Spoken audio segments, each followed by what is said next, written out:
Hello everyone, मैं सुनील कुमार प्रजापति एक बार फिर से आप सभी का हार्दिक स्वागत करता हूं इंपीरियल एग्रो क्लासेस के ऑनलाइन डिजिटल प्लेटफॉर्म पर। दोस्तों, आज के इस वीडियो में हम बात करने वाले हैं 2022 की कृषि भर्तियों के बारे में। इसके अलावा हम बात करने वाले हैं बहुचर्चित कृषि पर्यवेक्षक की नई भर्ती के बारे में। नई भर्ती कब तक आ सकती है, नई भर्ती में कितने पद आने की संभावना है। इसके अलावा जो यूनिवर्सिटी सुपरवाइज़र है उसकी जो अलग से वैकेंसी आनी है उसके बारे में जानेंगे कि वो सुपरवाइज़र की जो वैकेंसी है उसी के साथ आएगी या अलग आने की संभावना है। और इसके अलावा अन्य भर्तियां जो हैं जिसमें आपके टेक्निकल असिस्टेंट हैं, फार्म मैनेजर हैं और इसके अलावा और भी जो भर्तियां हैं जैसे AA है, AO है, इसके बारे में भी हम डिस्कस करने वाले हैं। इसके अलावा जो स्टूडेंट इस बार 12th के अंदर हैं या 12th के एग्ज़ाम देंगे उनके बारे में भी हम डिस्कस करेंगे कि उनको जेट का एग्ज़ाम देना चाहिए या फिर उनको वेटरनरी करनी चाहिए या फिर उनको एग्रीकल्चर सुपरवाइज़र की भर्ती की तैयारी करनी चाहिए। तो चलिए शुरू करते हैं। शुरू करने से पहले एक छोटी सी रिक्वेस्ट है, प्लीज़ वीडियो को लाइक और चैनल को जरूर से सब्सक्राइब कर लीजिए क्योंकि मैं इसी प्रकार के इंपॉर्टेंट वीडियोस आपके लिए लाता रहता हूं। तो चलिए शुरू करते हैं। सबसे पहले तो मैं जो कृषि पर्यवेक्षक भर्ती 2021 के अंदर हुई थी और उसमें जो भी विद्यार्थी चयनित हुए हैं उन सभी को इंपीरियल एग्रो क्लासेस की तरफ से सभी को हार्दिक बधाई देना चाहता हूं। एग्रीकल्चर सुपरवाइज़र का रिजल्ट आ चुका है और लोगों को ज्वाइनिंग मिलना भी स्टार्ट हो चुकी है, तो उन सभी को एक बार दिल से हार्दिक बधाई देना चाहता हूं। अब अपन बात करते हैं फ्यूचर के अंदर जो वैकेंसी आने वाली है। बहुत सारे यूट्यूब पर चैनल हैं, इसके अलावा बहुत सारे कोचिंग संस्थान हैं, उनका कहना ये है कि कृषि पर्यवेक्षक की नई भर्ती आएगी और नई भर्ती आपके या तो 2022 में आ सकती है या 2023 के अंदर आपकी कृषि पर्यवेक्षक की भर्ती आ सकती है। अच्छा, इसके अलावा अपन बात करते हैं ये जो सभी कोचिंग संस्थान वाले हैं ये किस बेस पे कह रहे हैं। तो देखिए, अभी कुछ दिनों पहले कृषि बजट आया था, जैसा कि आप सब लोगों को पता होगा। तो कृषि बजट आया था और उस कृषि बजट में लगभग आपके 1200 और नए एग्रीकल्चर सुपरवाइज़र की वैकेंसी निकाले जाने की जो घोषणा है वो आपके मुख्यमंत्री, माननीय मुख्यमंत्री जो अशोक गहलोत जी हैं उनके द्वारा की गई थी। ठीक है, ये बिल्कुल ऑथेंटिक न्यूज़ है।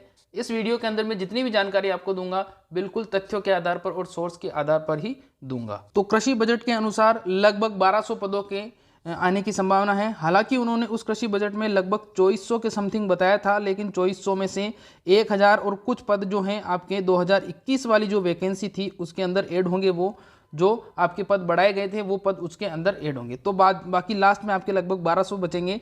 तो 1200 का आप मान लीजिए कि लगभग 1200 में से 1000 पद जो है उसके ऊपर वैकेंसी आने की पूरी संभावना है। अब बात करते हैं वैकेंसी कब तक आ सकती है। तो जैसा कि आप सब लोगों को विदित है, पता है कि 2023 दिसंबर के अंदर चुनाव है, तो चुनाव से पहले ये आपकी वैकेंसी आ जाएगी और चुनाव से पहले ये वैकेंसी आने की और लगभग एग्ज़ाम होने की पूरी संभावना है। तो ये मान के चलिए आप कि या तो आपके 2022 दिसंबर या फिर आपके 2023 का जो जनवरी होगा, 2023 के जनवरी में वैकेंसी आने की पूरी संभावना है। अब इसके अलावा हम बात करते हैं विश्वविद्यालय कृषि पर्यवेक्षक भर्ती या यूनिवर्सिटी की एग्रीकल्चर सुपरवाइज़र। उसके अंदर भी लगभग 3-4 जो यूनिवर्सिटीज़ हैं उसमें बताया जा रहा है कि लगभग आपके 250 के समथिंग पद खाली हैं। अगर तीनों चारों जो 5 आपके एग्रीकल्चर यूनिवर्सिटीज़ हैं उनको मिला लिया जाए तो लगभग 250 के समथिंग आपके एग्रीकल्चर सुपरवाइज़र के पद खाली हैं।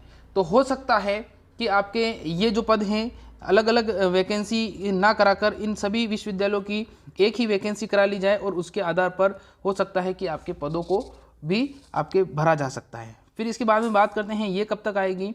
तो देखिए, अभी तक इसका कोई तथ्य या प्रमाण तो सबूत के साथ तो नहीं है, लेकिन ये मान लीजिए कि ये भर्ती भी आपकी शीघ्र ही आएगी और जैसे ही आएगी इसका नोटिफिकेशन भी आपको चैनल के माध्यम से दे दिया जाएगा।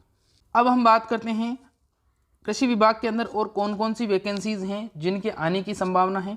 तो देखिए, सबसे पहले तो मैं आप लोगों को बता देता हूं कि अभी आपके AA की वैकेंसी निकली हुई है और उसके अंदर जितने भी पद हैं उन पदों के साथ साथ पद के बढ़ने की भी पूरी संभावना है। तो AA की अगर आप वैकेंसी की तैयारी कर रहे हो तो बिल्कुल अपनी तैयारी को जारी रखिएगा क्योंकि आपके जो पद हैं वो बिल्कुल पद बढ़ने की पूरी संभावना है। पद आपके बढ़ेंगे और लगभग ये मान के चलिए 70 से 80 पद आपके होने की पूरी संभावना है। बिल्कुल देखिए, मैं ये जो बात आपको कह रहा हूँ बिल्कुल तथ्यों के आधार पर कह रहा हूँ क्योंकि मेरे सर्किल के अंदर बहुत सारे AA और AO और एग्रीकल्चर सुपरवाइज़र हैं, तो उनके कहने के आधार पर ही मैंने ये बात आपको बताई है। उनका कहना ये है कि बिल्कुल पदों की संख्या बढ़ेगी। ठीक है, फिर इसके अलावा अगर अपन बात करें तो यूनिवर्सिटी के द्वारा टेक्निकल असिस्टेंट की वैकेंसी भी आएगी।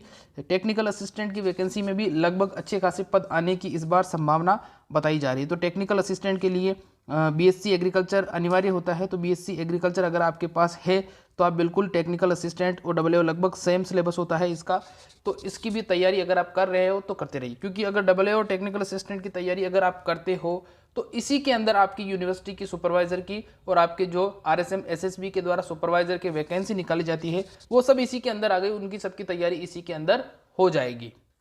इसके अलावा और मैं बात करूं तो इसके अलावा और आपके फार्म मैनेजर के भी कुछ पद हैं, उन पर भी वैकेंसी आ सकती है, उन पर भी यूनिवर्सिटी लेवल पर वैकेंसी आ सकती है। तो आप बिल्कुल तैयारी करते रहिए, अपनी तैयारी को आपको कंटिन्यू रखना है।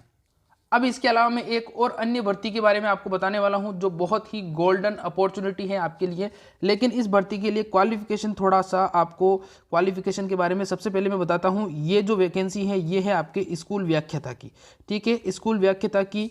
लगभग इसमें अभी नोटिफिकेशन रिलीज किया गया था आरपीएससी के द्वारा और लगभग इसमें 280 पदों पर भर्ती आने की संभावना है। लेकिन इसके लिए अगर एलिजिबिलिटी की मैं बात करूं तो आपको इसके लिए बीएससी एग्रीकल्चर होना चाहिए आपके पास में, फिर उसके बाद में एमएससी एग्रीकल्चर आपके पास में होना चाहिए और इसी के साथ साथ आपके पास में बीएड भी होना चाहिए।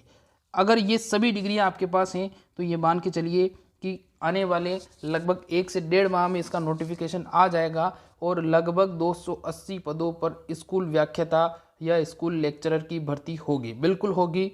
और इसका नोटिफिकेशन भी मैं जल्द ही चैनल के ऊपर डाल दूंगा। और अगर आप स्कूल व्याख्याता की तैयारी करते हो तो स्कूल व्याख्याता की जो तैयारी और उसका जो सिलेबस है उसी सिलेबस के अंदर आपका AAO आ गया, उसी सिलेबस के अंदर आपका AO आ गया, उसी सिलेबस के अंदर आपका टेक्निकल असिस्टेंट है, इसके अलावा फार्म मैनेजर है और सुपरवाइजर का सिलेबस तो बहुत छोटा सा है, तो वो सारे के सारे सिलेबस इसके अंदर आ गए हैं। और अगर आप इसकी तैयारी करते हो, आपके पास ये सभी क्वालिफिकेशन हैं, तो बिल्कुल आपको इसकी तैयारी करनी चाहिए। और इसका पीछे जो इतिहास है वो भी मैं बता देता हूँ। पीछे इसके पहले लगभग 300 पदों पर या 360 पदों पर भर्ती निकाली गई थी आरपीएससी के द्वारा और पूरी सीटें भी नहीं भरी थी। बहुत सारे विद्यार्थी ऐसे थे जो बीएससी और एमएससी थे लेकिन उनके पास में बीएड नहीं थी।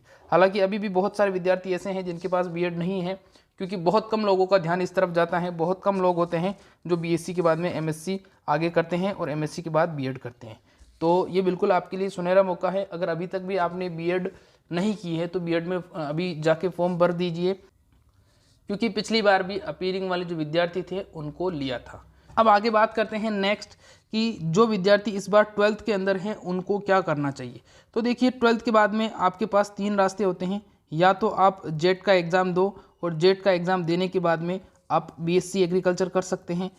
अगर जेट का एग्ज़ाम आप नहीं देना चाहते तो आप वेटरनरी कर सकते हो और वेटरनरी करके आप अभी जैसे पशुधन सहायक की भर्ती आई है तो उस पशुधन सहायक की जो भर्ती होती है उसमें वेटरनरी मांगी जाती है, ठीक है, तो उस तरफ जा सकते हो।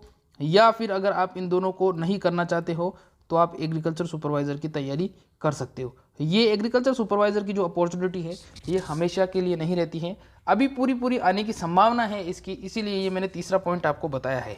तो अगर आपकी कंडीशन ठीक नहीं है और आप जल्दी ही नौकरी लगना चाहते हैं तब तो मैं आपको बताऊंगा कि आपको ये जो तीसरा रास्ता है ये अपनाना चाहिए। और अगर तीसरा रास्ता अगर एग्रीकल्चर सुपरवाइज़र का आप नहीं अपनाते हो और आप चाहते हो कि मुझे अच्छी क्वालिफिकेशन चाहिए और मुझे बड़ी जॉब लगनी है, तब आपको जेट की तरफ कंसीडर होना चाहिए। हालांकि इस स्थिति में भी आपको फॉर्म तो ये भी फिल करना है, फॉर्म तो एग्रीकल्चर सुपरवाइज़र का भी आपको फिल करना है और वेटरनरी का रास्ता अलग है। अगर पशुधन सहायक में आपको लगना है तो आप उसके लिए आपको वेटरनरी करनी पड़ेगी और वेटरनरी के भी एडमिशन शायद जेट के आसपास ही होते हैं, लेकिन इसका एंट्रेंस एग्ज़ाम नहीं होता है। इसके अंदर जो कॉलेज अलॉटमेंट होता है वो आपके 12th के परसेंटेज के आधार पर होता है और उसका भी वीडियो मैं अलग से बना दूंगा। तो उम्मीद करता हूं आज का ये वीडियो आपको अच्छा लगा होगा। वीडियो अच्छा लगा हो तो प्लीज़ वीडियो को लाइक करना और इस चैनल को जरूर से सब्सक्राइब करना।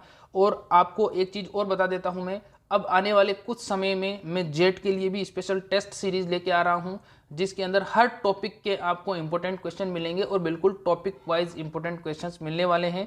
आप प्लेलिस्ट में जाना और प्लेलिस्ट में आपको वो सारे वीडियोस कुछ दिन बाद मिल जाएंगे, ठीक है। इसके अलावा एग्रीकल्चर सुपरवाइजर के भी मैं इंपॉर्टेंट क्वेश्चंस लेके आऊँगा, टॉप 10 क्वेश्चन, टॉप 50 क्वेश्चन और टॉप 100 क्वेश्चन टॉपिक वाइज लेके आपके लिए आने वाला हूँ।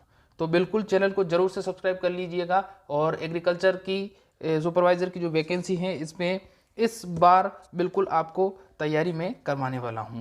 तो उम्मीद करता हूँ ये वीडियो अच्छा लगा होगा। वीडियो अच्छा लगा तो प्लीज़ वीडियो को लाइक और चैनल को जरूर से सब्सक्राइब करिएगा। आज के लिए बस इतना ही, धन्यवाद।